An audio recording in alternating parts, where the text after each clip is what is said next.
সরকার দেশকে ব্যর্থ রাষ্ট্রে পরিণত করেছে বললেন মির্জা ফখরুল। জানাবো বিলুপ্তির পথে জাতীয় পার্টি। কর্মীদের দাবি রিজভী তারেকের পছন্দ খসরু। এবং সর্বশেষ জানাবো বিএনপি বর্জনের ডাক দেওয়ার পরও যে পরিমাণ ভোট পড়েছে তা সন্তোষজনক বললেন ডক্টর হাসান মাহমুদ। এতক্ষণ শুনলেন সংবাদ শিরোনাম, এবারে বিস্তারিত। সরকার দেশকে ব্যর্থ রাষ্ট্রে পরিণত করেছে বললেন মির্জা ফখরুল। বিএনপির মহাসচিব মির্জা ফখরুল ইসলাম আলমগীর বলেছেন, সরকার মনে করেছে নির্বাচনের পর সংকট উতরে গেছে, তা হয়নি, বরং আরো বেড়েছে। সরকার দেশকে পরিকল্পিতভাবে একটি ব্যর্থ রাষ্ট্রে পরিণত করেছে। বিএনপির মহাসচিব বলেন, নির্বাচনের পূর্বে বহু নেতাকর্মীকে একতরফাভাবে সাজা দেওয়া হয়েছে। এর তীব্র নিন্দা জ্ঞাপন করছে বিএনপির স্থায়ী কমিটি। এখনো গুরুত্বপূর্ণ অনেক নেতা কারাগারে রয়েছেন। বিরাজনীতিকরণ করতে 2000-এর বেশি নেতাকর্মীকে গ্রেফতার করে পুলিশ। এর মূল উদ্দেশ্য হচ্ছে বিরোধী রাজনৈতিক দল যেন না থাকে। মানুষের সর্বশেষ আশা ভরসা স্থল হচ্ছে কোর্ট, কিন্তু সেখানেও কেউ কোনো প্রতিকার পাচ্ছে না। সাংবাদিকদের প্রশ্নের জবাবে তিনি বলেন, বাংলাদেশ একটি ব্যর্থ রাষ্ট্র। সরকার দেশকে পরিকল্পিতভাবে একটি ব্যর্থ রাষ্ট্রে পরিণত করেছে। এটি অনেক আগে থেকেই বলে আসছে। একটি রাষ্ট্র তখন ব্যর্থ রাষ্ট্রে পরিণত হয় যখন অর্থনীতির মেরুদণ্ড ভেঙে যায়, রাজনৈতিক পরিবেশ নষ্ট হয়ে যায়, গোটা রাষ্ট্র একটি নৈরাজ্যে পরিণত হয়েছে। ঘুষ ছাড়া চাকরি হয় না, তাও আবার ক্ষমতাসীন দলের ছাড়া সম্ভব নয়। সব মিলিয়ে বাংলাদেশ একটি ব্যর্থ রাষ্ট্রে পরিণত হয়েছে। সরকারের এমপি মন্ত্রীরা টাকা পাচার করে সেটি বিনিয়োগ করেছে বিদেশে, অথবা বাংলাদেশের মানুষের অবস্থা খারাপ। ডোনাল্ড লু বাংলাদেশ সফর করে আসছেন, এমন প্রশ্নের জবাবে বিএনপির মহাসচিব বলেন, কে আসলো তাতে ইন্টারেস্ট নেই। জনগণে বিএনপি শক্তি। সরকার মনে করেছে নির্বাচনের পর সংকট উতরে গেছে, কিন্তু সংকট আরো বেড়েছে। তিনি বলেন, বেগম খালেদা জিয়ার স্বাস্থ্য খুবই খারাপ, তাকে হাসপাতালে আসা যাওয়া করতে হচ্ছে। 24 ঘন্টায় তিনি চিকিৎসকদের পর্যবেক্ষণে আছেন। বিলুপ্তির পথে জাতীয় পার্টি। কাগজে কলমে জাতীয় সংসদের প্রধান বিরোধী দল তারা, কিন্তু দলটির সাংগঠনিক অবস্থা এত নাজুক যে এই দলটি কবে বিলুপ্ত হবে তার দিনক্ষণ এখনো গণনা হচ্ছে। জাতীয় পার্টি এখন অস্তিত্বের সংকটে। আওয়ামী লীগের কৃপায় বেঁচে থাকা এই দলটি এখন আওয়ামী লীগের বিরোধিতা করে কোনো রকমে অস্তিত্ব টিকিয়ে রাখার চেষ্টা করছে, কিন্তু সাধারণ মানুষ জাতীয় পার্টিকে মনে করছে না সরকারি দলের না বিরোধী দলের। সবকিছু মিলিয়ে একটি বিভ্রান্ত আদর্শিক অবস্থা জাতীয় পার্টিকে ক্রমশ ক্ষয়িষ্ণু করতে করতে এখন বিলীন প্রায় করে ফেলেছে। স্বৈরাচারী হোসেন মোহাম্মদ এরশাদ জাতীয় পার্টি গঠন করেছিলেন 1982 সালের 24 মার্চ ক্ষমতা গ্রহণ করে। তারপরে আস্তে আস্তে ক্ষমতায় থেকে ক্ষমতায় সুযোগ ও সুবিধা ভোগ করে তিনি বিভিন্ন দলছুট উচ্ছিষ্ট ভোগীদেরকে নিয়ে এই জাতীয় পার্টি গঠন করেছিলেন। জাতীয় পার্টি গঠিত হওয়ার পর দীর্ঘদিন ক্ষমতায় ছিল এবং ক্ষমতার হালুয়া রুটি খাওয়াই জাতীয় পার্টি নেতাকর্মীদের প্রধান উদ্দেশ্য ছিল। 90-এর দশকে স্বৈরাচার পতনের পর অনেকে ধারণা করেছিলেন যে জাতীয় পার্টি কালের গর্ভে বিলীন হয়ে যাবে, কিন্তু সেই সময় অস্তিত্বের পরীক্ষায় নাটকীয়ভাবে জয়ী হয় জাতীয় পার্টি। বিশেষ করে জাতীয় পার্টি সেই সময়ে বর্ষিয়ান রাজনীতিবিদ মিজানুর রহমান চৌধুরী অসাধারণ ভূমিকা রাখেন। তার কারণে স্বৈরাচারের পতনের পর 1991 সালে নির্বাচনে জাতীয় পার্টি তৃতীয় স্থান লাভ করে এবং সকলকে চমকে দেয়। এরপর জাতীয় পার্টি, আওয়ামী লীগ, বিএনপি যখন যায় তখন তারা এই নীতি অনুসরণ করে অস্তিত্ব টিকিয়ে রাখে। বাংলাদেশের রাজনীতিতে জাতীয় পার্টি একটা ফ্যাক্টর হয়ে ওঠে।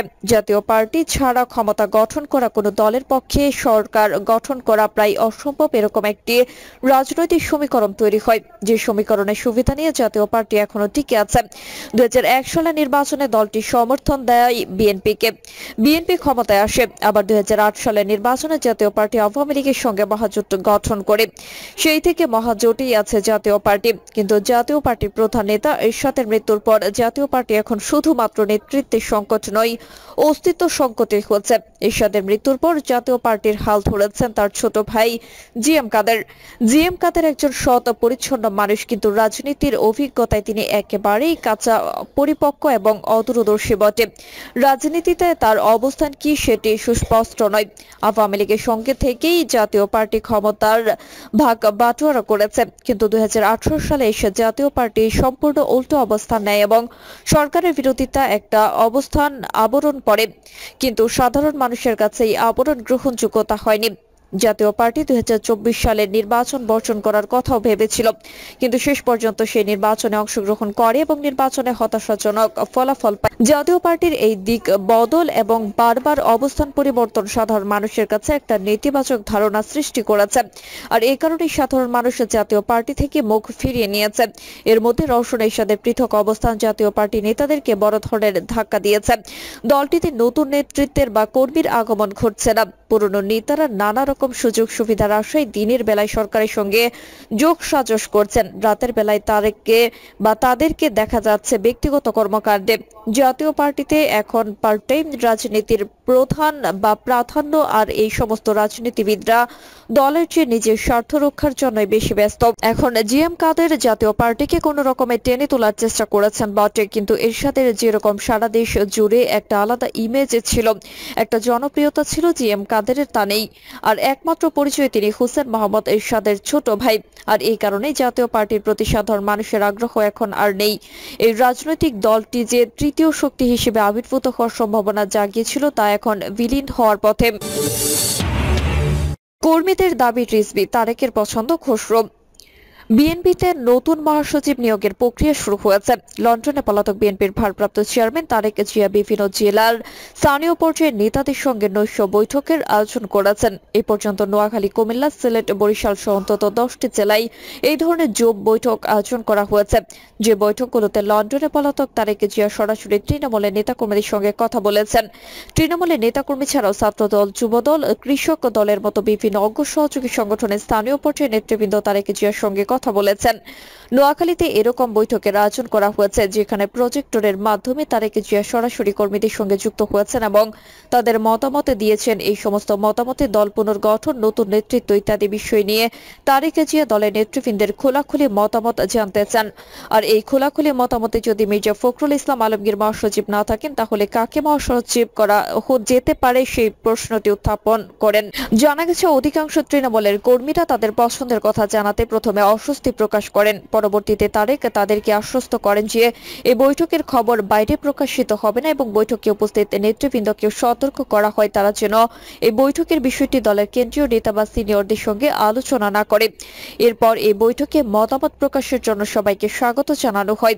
এই সব বৈঠকে বিভিন্ন জেলার অধিকাংশ কর্মীরা দলের পরবর্তী মহাসচিব হিসেবে বিএনপি সিনিয়রযুক্ত মহাসচিব রুহুল কবির রিজভীর নাম উচ্চারণ করেছেন।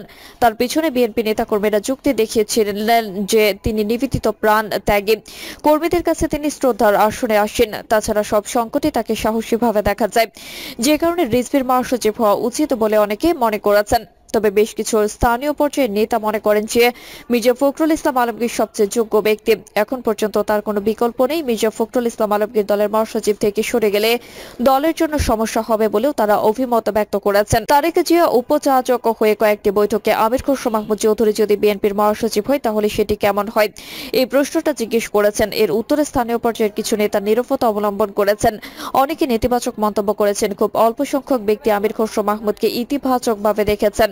তবে বিএনপির অধিকাংশ তৃণমূলের নেতারাই মনে করেছেন যে তারেক জিয়া যদি নেতৃত্বে থাকেন তাহলে কি মহাসচিব হলেন সেটি বড় বিষয় নয়। জিয়া পরিবারের বাইরে যেন নেতৃত্ব না যায় সে ব্যাপারেও তারেক জিয়ার কাছে অনুরোধ করেছেন।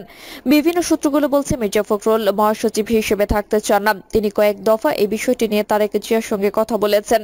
মির্জা ফখরুল ইসলাম আলমগীর এখন এমন একটি অবস্থানে গেছেন, শেষ পর্যন্ত যদি তাতে মহাসচিব পদে রাখার জন্য বাধ্য করা হয় তাহলে তিনি পদত্যাগ করতে পারেন বলেও ধারণা করা হয়েছে। তাছাড়া ইদানিং তিনি দলের কার্যক্রম থেকে নিজেকে গুটিয়ে নিয়েছেন। এরকম অবস্থায় নতুন মহাসচিব অনুসন্ধানের অংশ হিসেবে তারেক জিয়া বিভিন্ন জেলায় বৈঠক করেছেন বলে অনেকের ধারণা। দর্শক, এই ছিল এখনকার সর্বশেষ সংবাদ। আপনি সব সংবাদ পেতে চ্যানেলটি সাবস্ক্রাইব করে বেল আইকনটি ক্লিক করে রাখুন।